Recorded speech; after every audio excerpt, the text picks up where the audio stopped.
The text message came through at 11:47 a.m. on a Saturday. Family brunch at Riverside Country Club. 1 p.m. Don't be late. And Maya, try to dress appropriately this time. My brother Marcus always had a way of making invitations sound like warnings. I stared at the message for a moment, then set my phone down on my desk.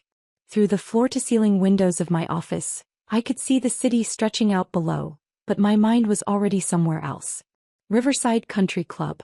I hadn't been there in 6 months, not since I'd finalized the acquisition. The previous owners had been eager to sell, too many debts, too much overhead, not enough vision. I'd paid cash. $12.3 million. The lawyers had handled everything quietly and I'd kept my name off the public records, using my LLC instead. My family had no idea. They never asked about my work. To them I was still Maya, the quiet one. The one who'd chosen computers over a real career. The one who wore simple clothes and drove a modest car. The family disappointment. I glanced at my reflection in the darkened computer screen. At 31, I'd built 3 successful software companies, sold 2 of them, and now ran a private equity firm that specialized in acquiring underperforming luxury properties. My net worth had crossed $340 million last quarter. But to my family I was just Maya. The weird one who never got married, never bought a flashy car, never showed off. I preferred it that way. Mostly. I arrived at Riverside at 12:55 p.m., parking my 6-year-old Honda Civic in the lot between Marcus's new Mercedes and my sister Jennifer's Range Rover. The clubhouse gleamed white in the afternoon sun, its colonial architecture perfectly maintained. I'd approved the recent renovation budget myself, $2.8 million for the new terrace alone.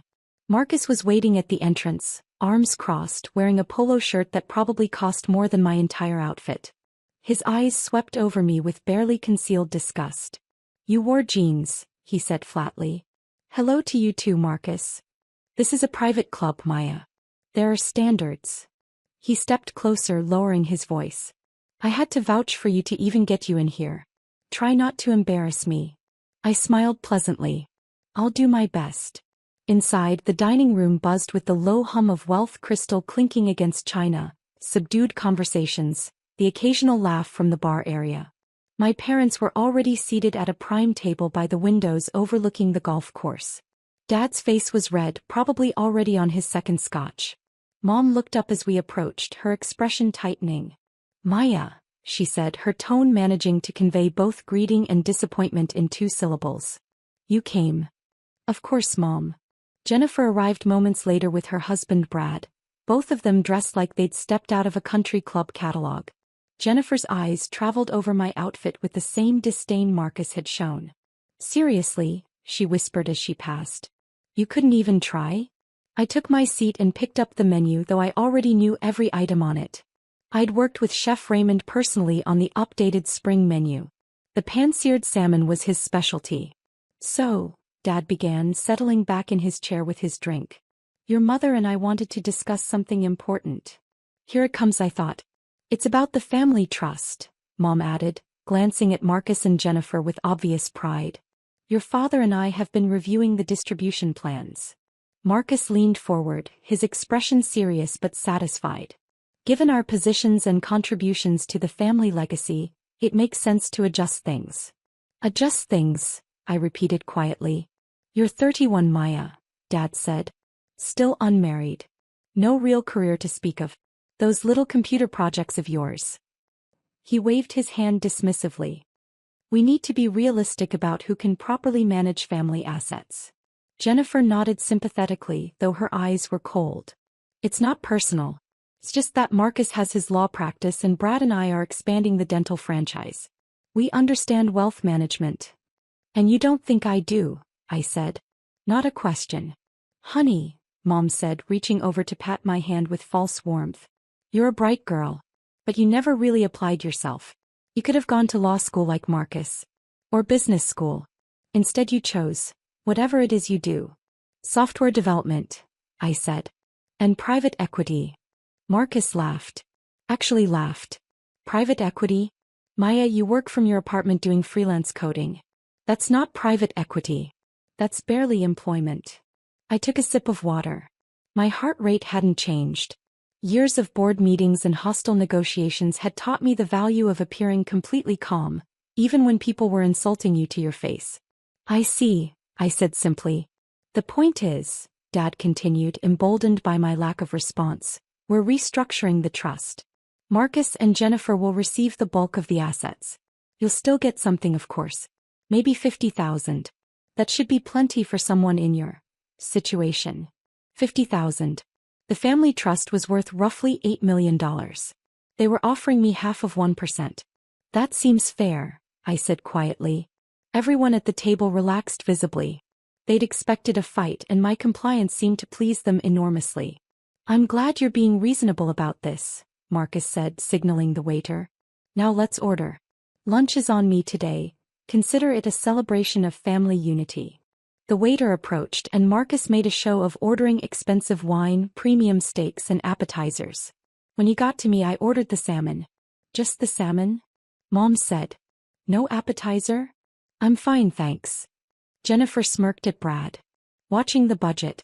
Smart. Throughout lunch, the conversation flowed around me like I wasn't there. Marcus talked about a big case he was working on.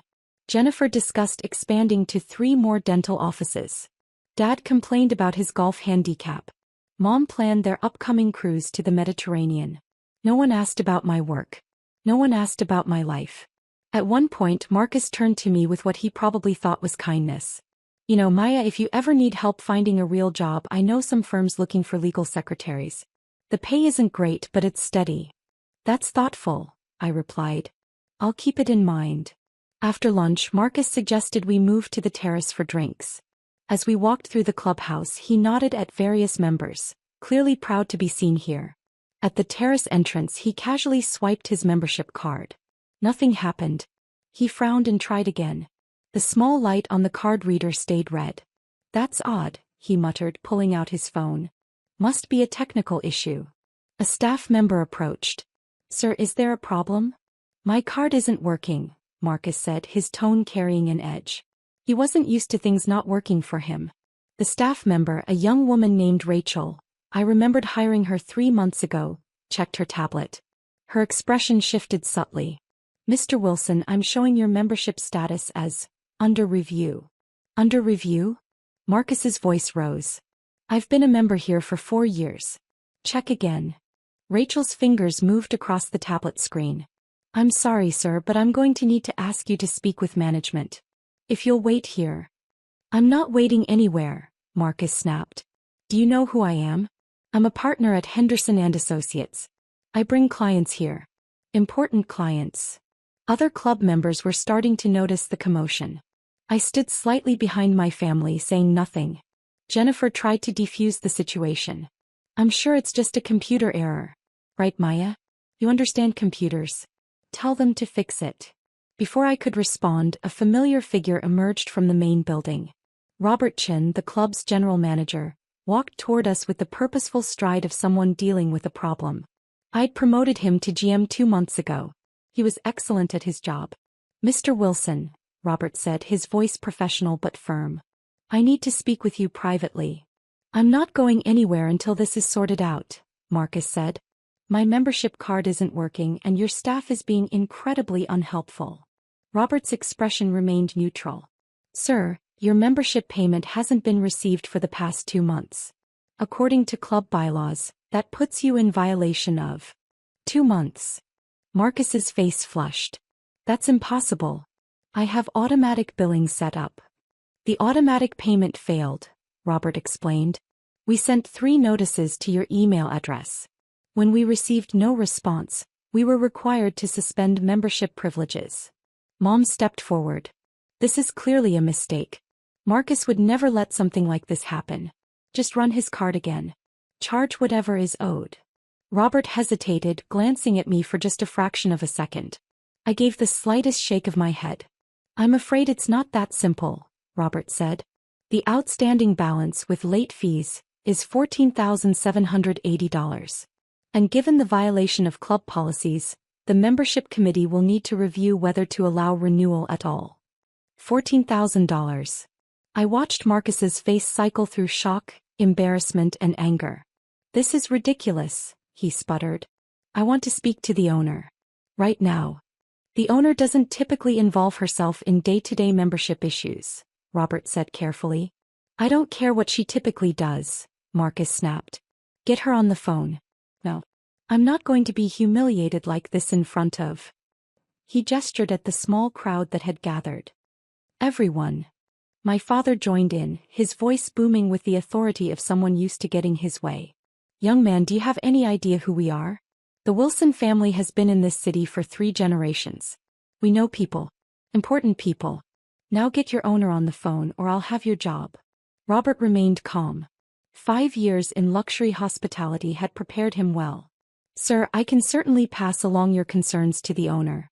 May I ask what you'd like to communicate? I want to communicate, Dad said, his face now fully crimson, that this club has incredibly poor management, that we're being treated like common criminals over a simple billing error, and that Marcus is a valued member who deserves an immediate apology and reinstatement. I see, Robert said. He pulled out his phone. Give me 1 moment. He stepped away, phone to his ear. I could see him speaking, though I couldn't hear the words. The conversation lasted perhaps 30 seconds. When he returned, his expression had changed subtly.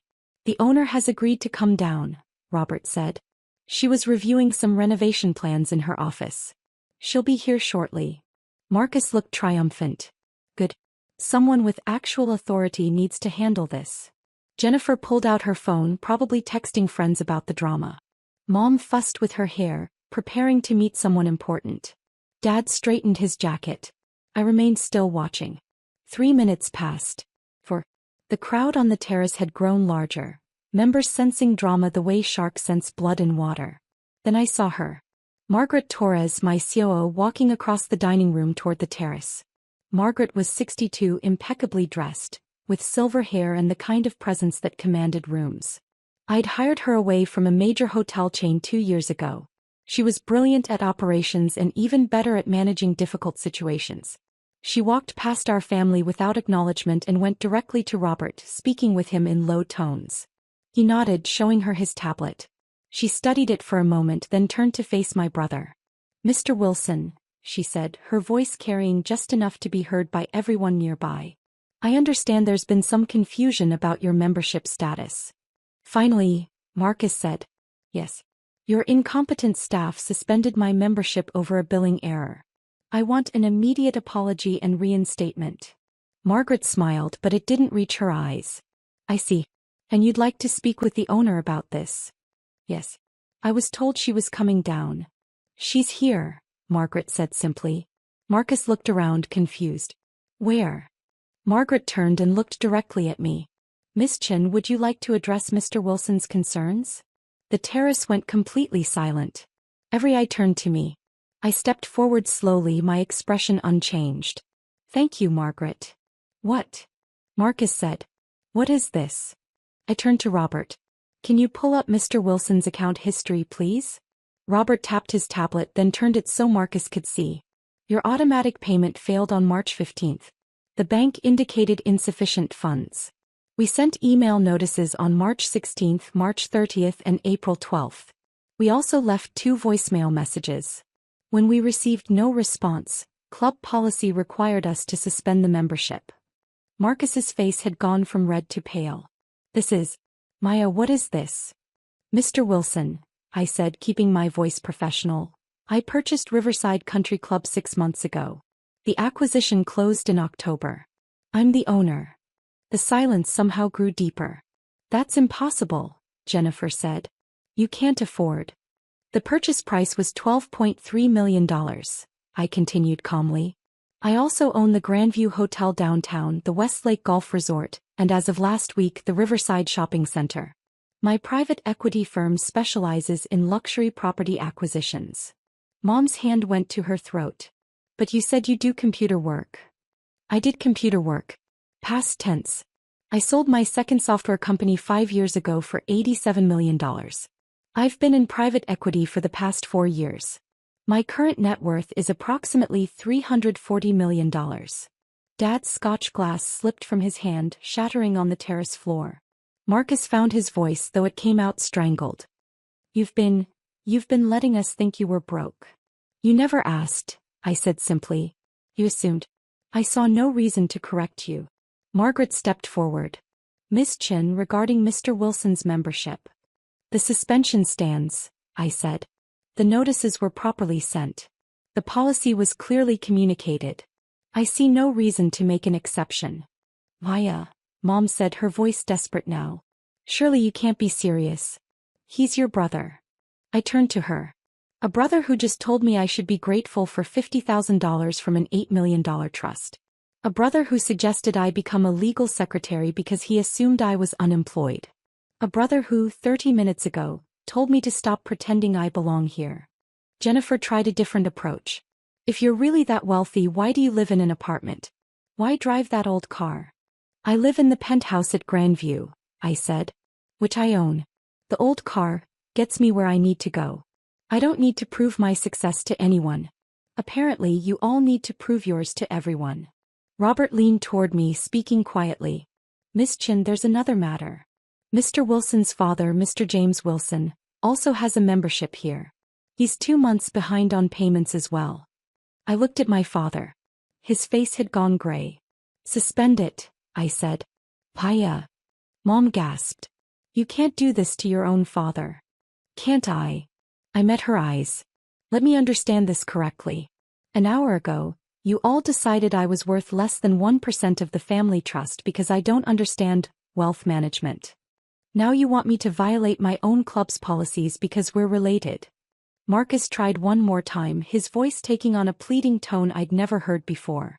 Maya, come on. This is family. Family, I repeated. Yes. The same family that has spent the last decade making me feel worthless. The same family that never once asked about my work, my life, or my accomplishments. The same family that was perfectly happy to cut me out of the trust you didn't even earn. Our grandparents built that wealth, not you. We didn't know, Jennifer said weakly. You didn't ask, I corrected. There's a difference. Margaret checked her phone. Miss Chin, the renovation contractor, is here for your 3 p.m. meeting. Thank you. I turned back to my family one last time. Your memberships are suspended pending payment of outstanding balances and late fees. You'll need to arrange payment with accounting. The club's office hours are Monday through Friday 9 to 5. They don't take personal checks. I started to walk away, then paused. Oh, and regarding the family trust, I won't be accepting the $50,000. I don't need it.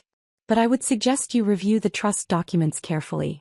Grandmother specifically stipulated that the trust was to be divided equally among all grandchildren. Her lawyer was very thorough. You might want to consult your own attorney, Marcus. Oh wait, you're an attorney.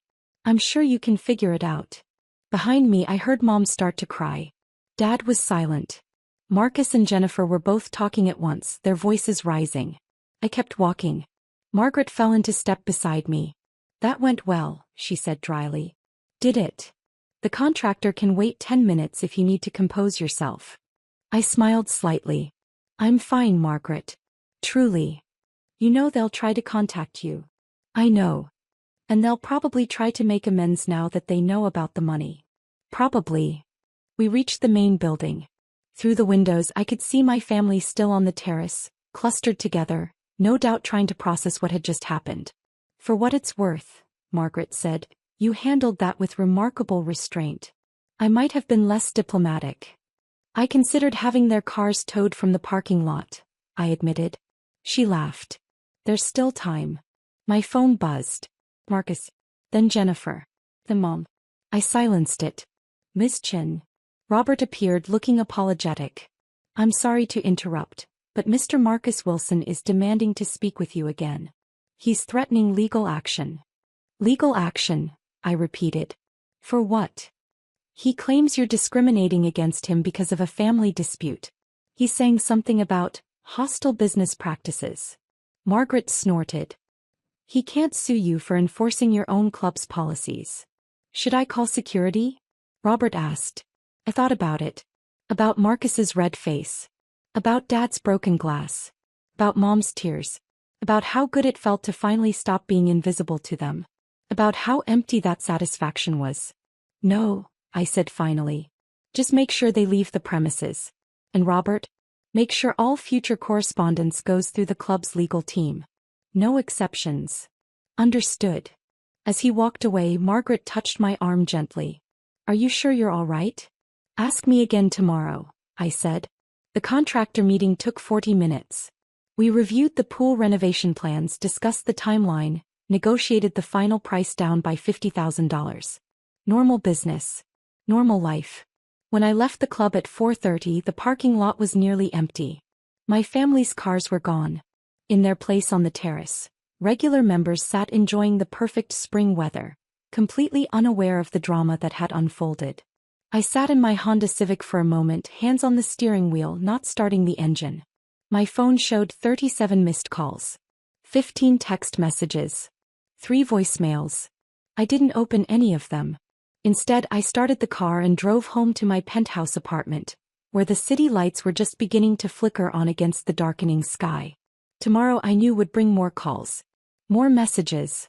Probably lawyers. Definitely drama.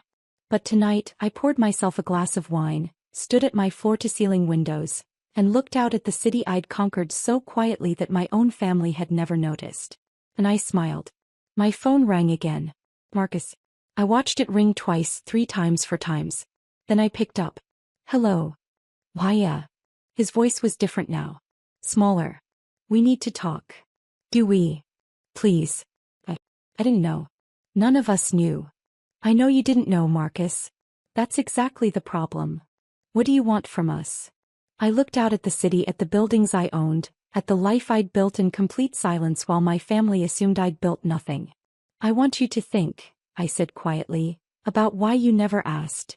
Why you spent 10 years assuming I was a failure and never once wondered if you might be wrong. I want you to think about what that says about all of you. We're sorry. Are you? I interrupted. Are you sorry you treated me that way? Or are you sorry you treated me that way and it turns out I'm wealthy? Silence on the other end. That's what I thought, I said. Good night, Marcus. I hung up before he could respond. The phone immediately began to ring again, but I powered it off completely. Tomorrow Margaret would field the calls. Tomorrow Robert would handle the membership situation. Tomorrow the lawyers would send the appropriate letters. Tomorrow my family would start to understand what they'd lost. But tonight was mine. I raised my wine glass to the city, to the empire I'd built in secret, to the quiet victory of proving nothing to no one until the perfect moment. To family, I whispered to the empty room. And somewhere below, in the parts of the city I owned, life went on, completely unaware that the strange woman in the old Honda Civic was their landlord, their boss, their silent benefactor. Just the way I liked it. My laptop sat on the coffee table, still open to the afternoon's work. A new property opportunity in Miami. A resort that was underperforming, undervalued, perfect for acquisition. I sat down and began reading through the prospectus, making notes in the margins, calculating potential returns. This was who I was. This was what I did. And my family had never bothered to ask. Their loss. Not mine.